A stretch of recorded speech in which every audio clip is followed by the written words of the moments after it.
Bueno, todos conocemos, ¿no?, la historia de Julian Assange, este australiano que obtuvo los famosos Wikileaks, los cables cifrados que desde distintas embajadas de los Estados Unidos enviaban al Departamento de Estado, ¿era, Santiago? Así es, sí, al Departamento de Estado. Bueno, Assange que sigue aislado en la Embajada de Ecuador. Más de 4 años, te hablábamos antes, cada vez tiene menos lugar ahí en la embajada, no se lleva muy bien con el embajador. ¿Sí no se lleva bien con el embajador? No, se lleva muy bien con Patiño, con el canciller, digamos, y para él como Correa es un misterio, Patiño bárbaro, y el embajador como que le va achicando cada vez el lugar y está casi como, es la mitad de este estudio, te decía, el lugar que él tiene, no puede salir al aire, no hace ejercicio, nada. En algunas cosas obviamente está mucho mejor que estar en una cárcel, pero en otras, para su salud, te diría que es peor, porque ni siquiera puede salir al aire libre o hacer ejercicio, y la verdad que lo vi bastante demacrado. La última vez que, hace un mes y medio creo, hicimos una videoconferencia en el Congreso de Derecho Universal de Garzón desde el Cervantes, y su semblante, bueno, él siempre medio pálido, pero bueno, hay varias organizaciones de derechos humanos, que la Corte en Estrasburgo y el grupo de personas privadas de su libertad en las Naciones Unidas, que están estudiando su caso.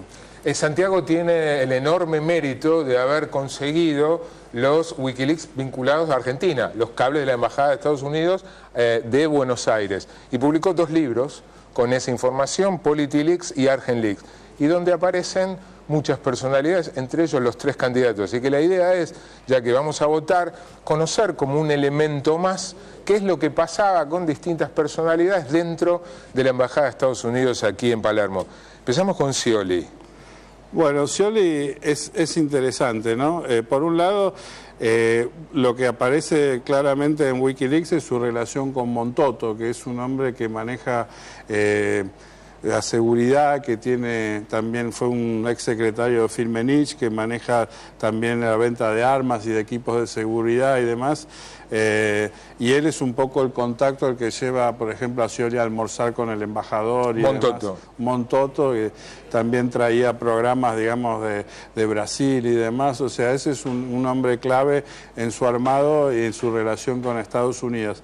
Y después lo otro que es muy interesante es que, y la verdad que su jefe de gabinete, Alberto Pérez, ha sido muy generoso promoviendo los libros y diciendo, bueno, Scioli es igual en la embajada que es fuera de la embajada. Y un poco es cierto, lo que no terminaba de decir Alberto Pérez es que tanto dentro de la embajada como afuera, Scioli ha sido muy oscilante.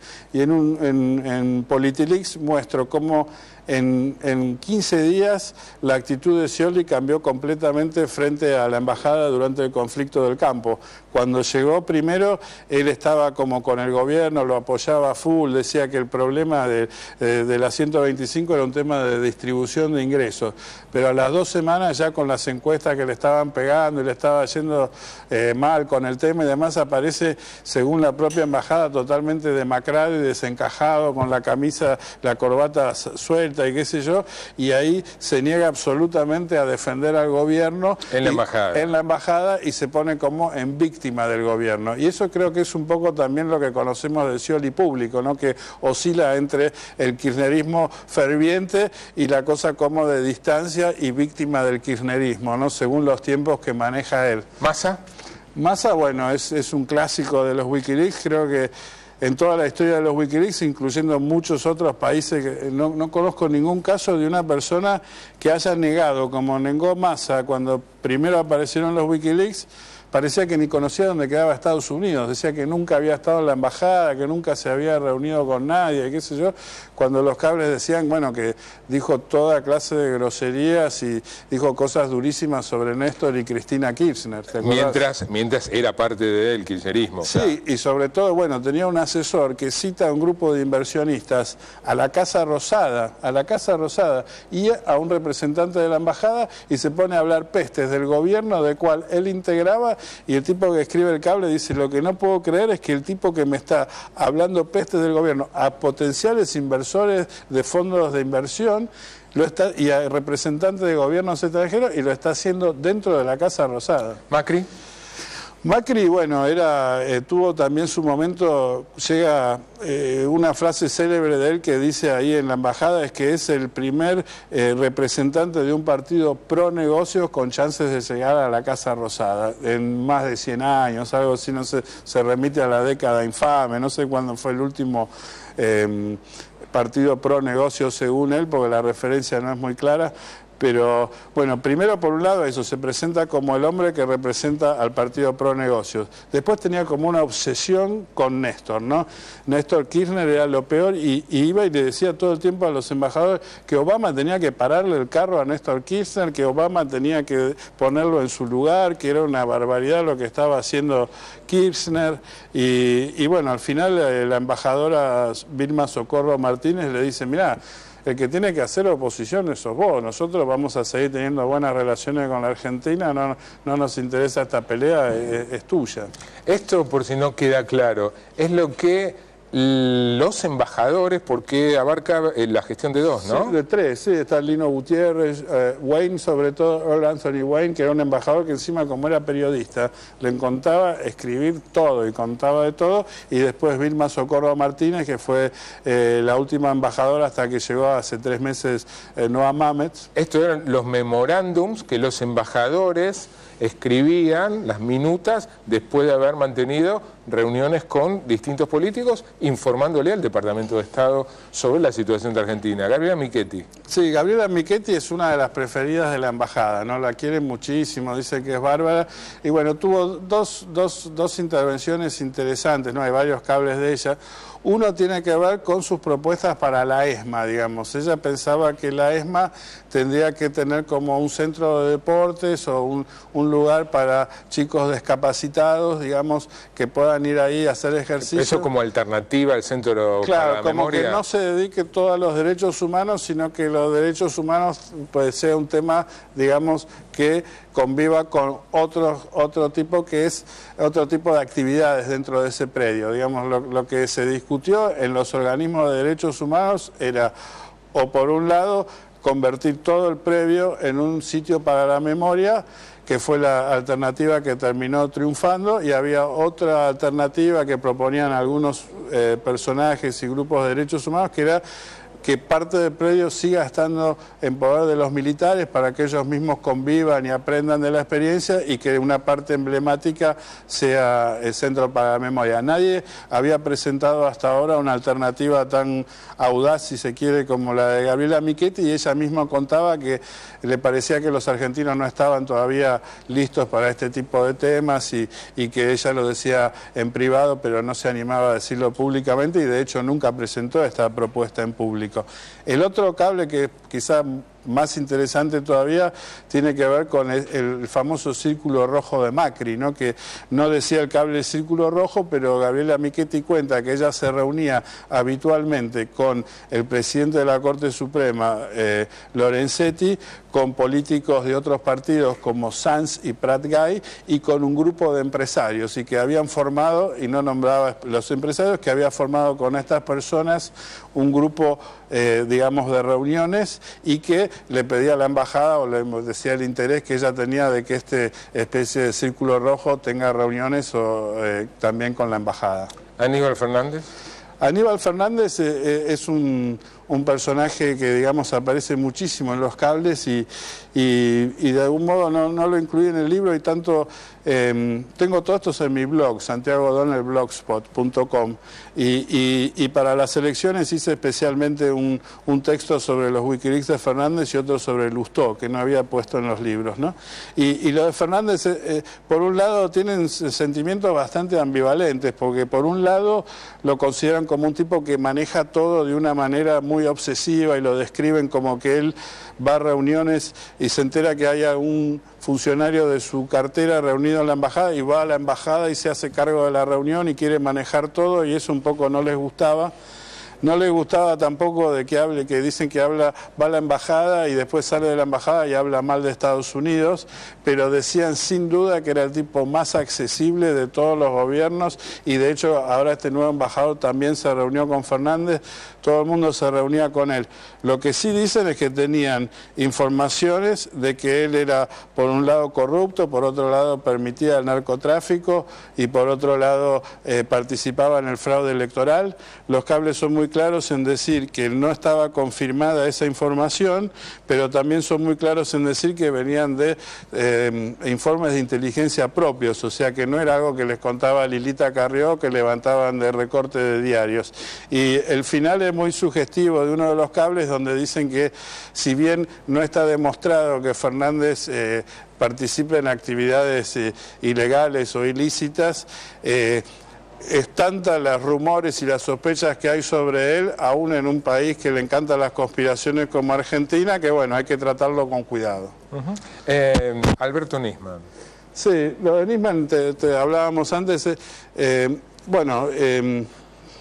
Cuando escribo esto de Nisman todavía no se conocía ninguna de estas historias de Nisman, y lo que dicen los cables claramente, lo que muestran, que después fue parte del gran debate después de su muerte, es la gran dependencia que él tenía de la Embajada de Estados Unidos. La Embajada de Estados Unidos directamente le decía que no podía seguir ninguna pista que no sea la pista iraní, específicamente le prohibían seguir la pista siria, la pista de la conexión local, y él como que llevaba borradores a la embajada, se los corregían y después él los presentaba, preanunciaba a la embajada todos sus dictámenes, todos los fallos del juez con anticipación, y aun cuando no le daba información precisa y al momento, llamaba a la embajada y le pedía perdón, ¿no? Después, tirando un poco de la piola, quedó claro que a través de Estiuso, porque mismo me lo comentó cuando me citó para hablar de mi libro, que Estiuso, a través de Estiuso, él casi toda la información que recibía de la causa AMIA venía de los servicios de Estados Unidos y de Israel, ¿no? Y digamos, toda esta relación promiscua entre Nisman y los servicios extranjeros y la Embajada de Estados Unidos quedó muy clara, digamos, después de su muerte, con lo cual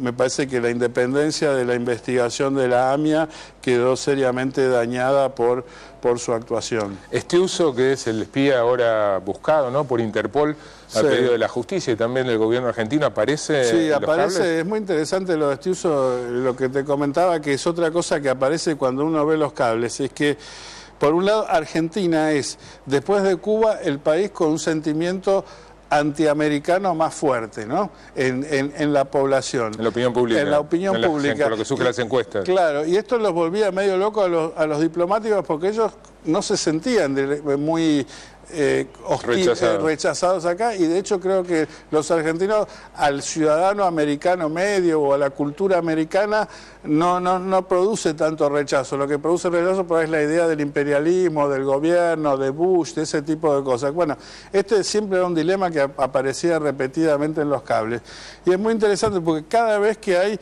elecciones, digamos, aparece algún valijazo, algún incidente, algún Estiuso, ¿no? Siempre en el 2007 fue lo de Antonini Wilson, si te acordás el tema ese. Después en el 2009 apareció una valija ahí que Timerman la sacó. Es como que aparecen incidentes diplomáticos menores, pero no solo en la Argentina, casi todos los países de México, en muchos países hacen política electoral con estos temas internacionales cerca de las elecciones. Entonces los americanos mismos tampoco se lo toman demasiado a la tremenda, digamos, lo que a ellos les importan son acuerdos de seguridad que son mucho más concretos y que poco tienen que ver con este tipo ¿Y cómo aparecía Estiuso en fuego los cables? Artificial. Sí, discúlpame. No, lo de Estiuso aparece muy claramente en un cable que van los hermanos Aguirre, dueños del diario La Nación, a quejarse a la embajada americana porque dice que el gobierno de los Kirchner los está hostigando. Y los Aguirre le dicen al embajador que, digamos, es a través de Estiuso, y dice que tienen los teléfonos pinchados del diario, que tienen las computadoras hackeadas, que inclusive a un colega nuestro, Mariano Barrio, que le entraron a robar y que tenían datos muy precisos, y todo eso los Aguirre en la embajada se lo atribuían a Estiuso y que lo hacía. Curiosidad, ¿qué crees vos que pasó con Nisman? Yo te digo, hasta ahora no vi, digamos, evidencias de que había otra persona en el lugar donde se pegó o donde apareció muerto. Digamos, que el cadáver se movió, claro, si estaba apoyado contra la puerta lo tenían que mover, pero viendo lo que son las pruebas de las salpicaduras, bueno, ahora el testimonio del oficial de prefectura que estuvo ahí desde el momento que llegó la ambulancia. ¿Vos crees que se suicidó? Yo te digo, hasta ahora no vi pruebas que me indiquen lo contrario, pero sigo atento, ¿no? Santiago, gracias por venir. Además de los libros vinculados, derivados de los Wikileaks, el PolitiLeaks y ArgenLeaks, Santiago acaba de publicar este libro sobre la historia del CELS, ¿no? Es una biografía no autorizada de un organismo de derechos humanos quizás más importante de la Argentina, que se ha vuelto muy influyente, y el libro cuenta un poco cómo de Mignone a Berbisky, de Videla a Cristina, este organismo creó y cómo utiliza y cómo construye poder. Gracias por venir. Nos vamos a un corte y enseguida volvemos.